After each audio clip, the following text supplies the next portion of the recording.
ça vient? Les Vivants au Prix des Morts, c'est que d'abord c'est un roman noir, un roman, enfin j'ai essayé d'y mettre quand même beaucoup de vie, de saison, de lumière, de poésie, mais la vie m'a apporté un roman noir, je vous raconterai comment. Ce titre-là, je ne l'ai pas inventé. Je n'étais pas un bon élève, je vous avais expliqué ça quand je suis venu la dernière fois. Je vous avais dit que j'avais jeté mes lunettes, que je n'y voyais pas, que je n'allais pas à l'école, parce que j'étais terrorisé, on se moquait de moi, on me traitait de quatre-œil. J'ai grandi dans la rue.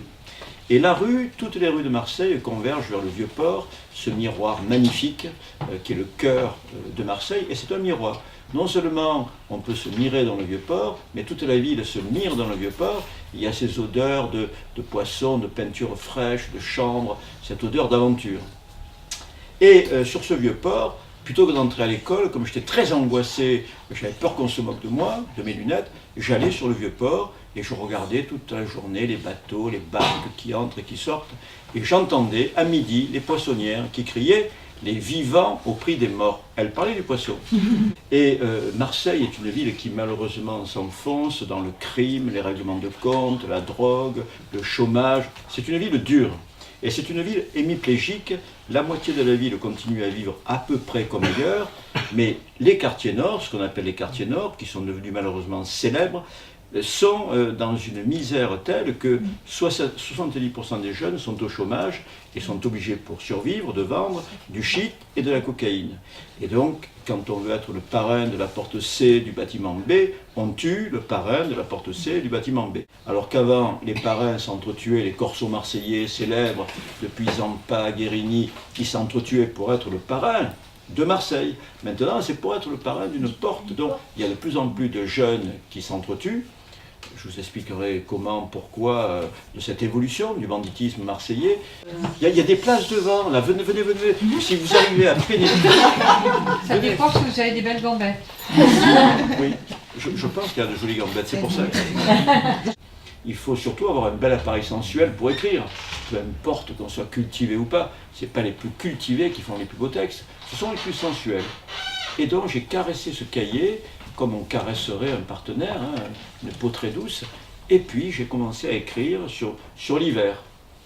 Et pendant 15 jours, j'ai écrit sur la neige, sur le ciel, sur les rivières, sur le froid. Et le 15 janvier, j'ai reçu un coup de téléphone et j'ai reconnu une voix que je n'avais pas entendue depuis des années.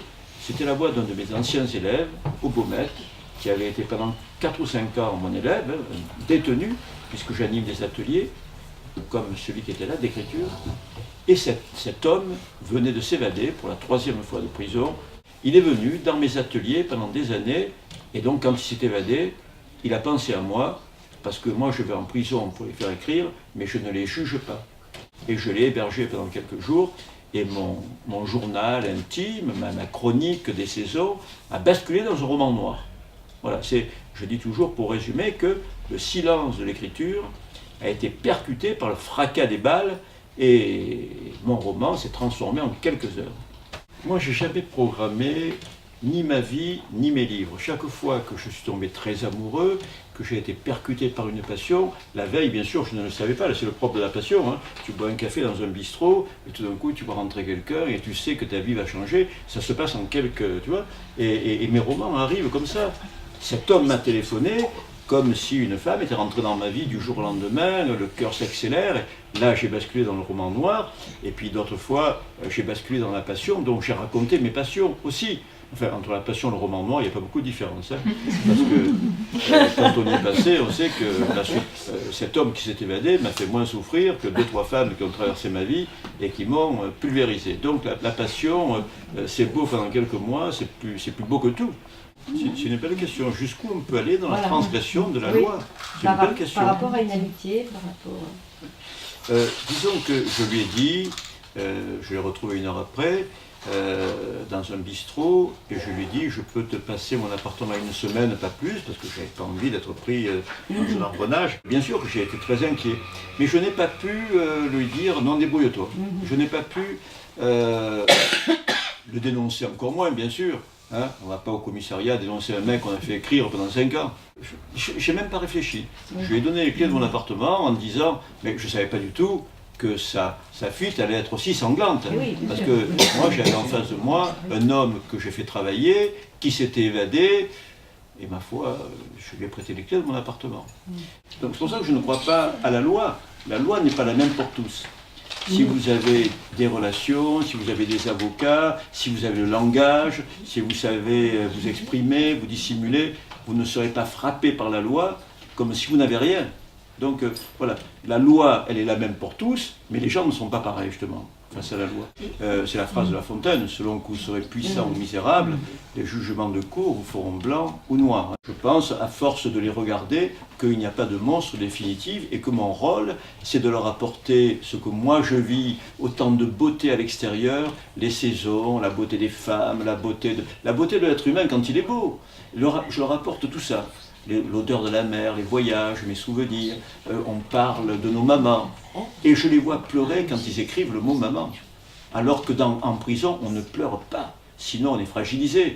Tu es un PD, comme on dit, si tu pleures en prison. Tu te fais démolir. Eh bien, à l'atelier d'écriture, ils se permettent de pleurer parce qu'on est entre nous. Ils écrivent le mot maman et ils pleurent.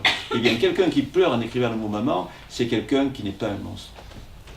Dans les vivants au plus des morts, c'est, je ne sais plus trop où est justement la question morale que vous posiez. Je me dis, mais pourquoi ces gens-là, autant de relations avec eux, alors qu'ils sont infréquentables, et que moi je les fréquente, et que j'y trouve une portion d'humanité en eux. J'ai toujours commencé des romans comme on commence une histoire d'amour, par le premier mot. Le premier mot. D'ailleurs, je vous ai raconté la blague du premier mot. Je suis plus malheureux quand je n'écris pas parce que j'ai peur de ne plus pouvoir écrire. C'est toujours une peur l'écriture, hein. Mais tous les jours, avant de me mettre à mon cahier, moi qui ne sais pas taper sur un clavier, j'écris depuis 40 ans avec mon stylo, sur des carnets, j'adore dessiner chaque mot. On ne dessine pas justement le mot femme, le mot érotisme, comme on dessine le mot voyou. Voilà, on tripote les mots. On les caresse, on les torture, on les insulte, mais selon ce qu'on dit. Hein, c'est ça l'écriture. C'est très, très, très érotique. Mais qu'est-ce que vous m'avez demandé?